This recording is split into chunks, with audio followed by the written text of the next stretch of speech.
Hey viewers, welcome to Minigyan of CS.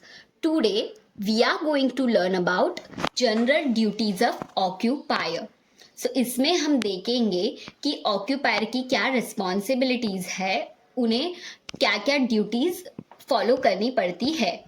So first point, every occupier ensure health, safety and welfare of all workers while they are at work in a factory. So what they need to do, so उनकी health को, कोई long term health को कुछ affect ना करे, उन्हें जब वो फैक्ट्री में काम कर रहे तो उन्हें कोई इंजरी ना हो, मीन्स सेफ्टी, एंड उनके वेजेस से रिलेटेड, उनके फाइनेंशियल फ्यूचर गोल्स से रिलेटेड ध्यान देना उनकी ड्यूटी होती है.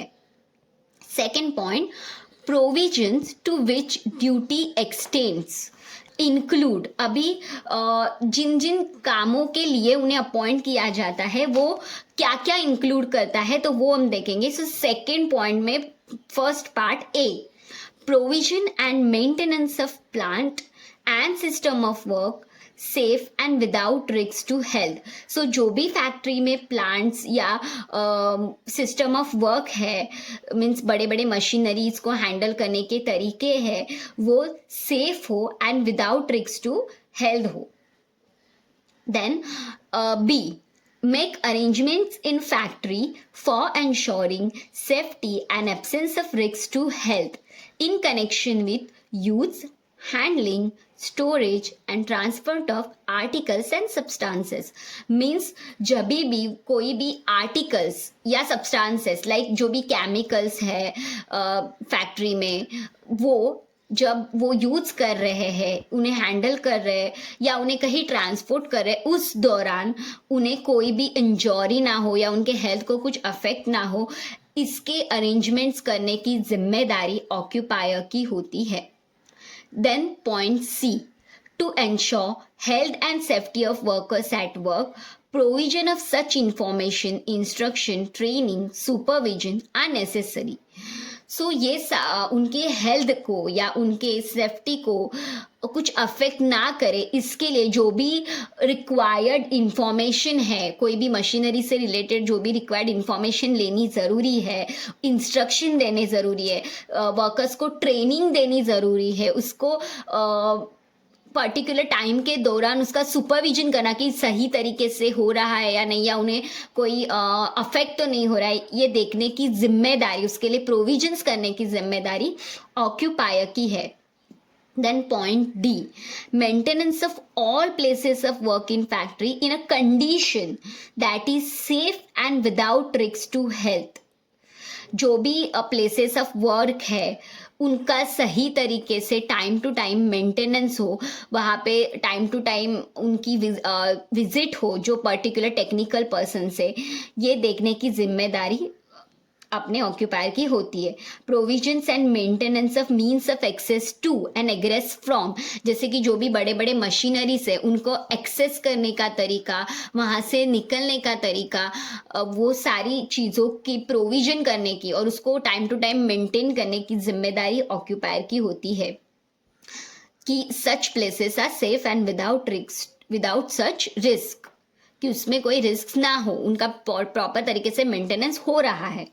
Then point E, provision, maintenance और monitoring of such working environment in factory is safe without risk to health and adequate. So जो वर्किंग एनवायरनमेंट है फैक्ट्री में, उसके लिए प्रोविजंस करने का, मेंटेनेंस रखने का, उसका मॉनिटरिंग करने का, जो भी मशीनरीज, क्योंकि फैक्ट्री में कैसे होता है, बड़े बड़े मशीनरीज यूज होते हैं, तो उन्हें टाइम टू टाइम उनको मेंटेन रखना पड़ता है, वो सही तरीके से काम करे कि नहीं, वो मॉनिटर करना पड़ता है. सो इसकी जिम्मेदारी ऑक्यूपायर की होती है as regards to facilities and arrangements for their welfare at work. So जो भी वहाँ पे फैसिलिटीज है या अरेंजमेंट्स है, वो जो भी है वो अपने लेबर्स है उनके वेलफेयर के लिए हो, ना कि उनको वो रिवर्स में उनकी हेल्थ को या उनके सेफ्टी को अफेक्ट कर रहा हो.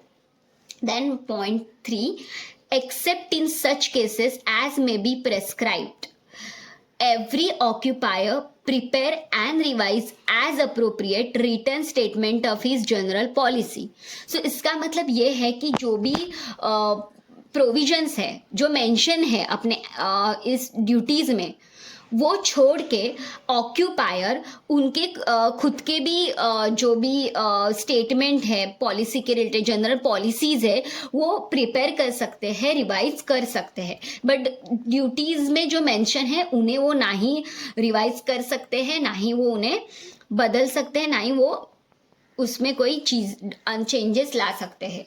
With respect to health and safety of workers at work, organization arrangement for time being in a force for carrying out that policy.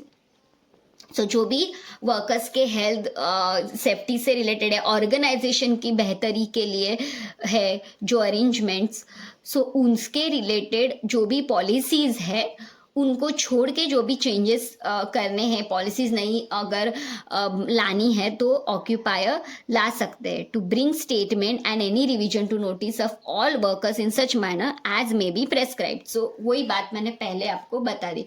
सो सारांश जनरल ड्यूटीज ऑफ ऑक्यूपायर, ये कंसेप्ट का यही है कि ऑक्यूपायर को एवरी टाइम वर्कर के health, safety और welfare की चीज़ें ध्यान में रखते काम करना है, आगे बढ़ना है.